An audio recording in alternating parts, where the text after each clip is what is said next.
భారత్ పైన తన వైఖరిని మరోసారి ప్రదర్శించారు ట్రంప్.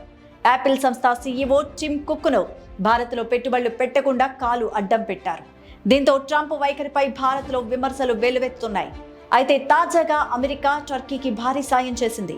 $225 మిలియన్ విలువైన ఆమ్రామ్ మిసైల్స్ ను టర్కీకి ఇచ్చేందుకు అమెరికా సిద్ధమైంది. అంతేకాదు $79.1 మిలియన్ 60 బ్లాక్ 2 క్షిపణులను కూడా టర్కీకి అందించబోతోంది అమెరికా. ఇదే క్రమంలో పాకిస్తాన్ కు అన్ని వైపులా టర్కీ అండగా నిలుస్తోంది. ఇప్పటికే పాక్ కు పెద్ద ఎత్తున డ్రోన్స్ సరఫరా చేసింది టర్కీ.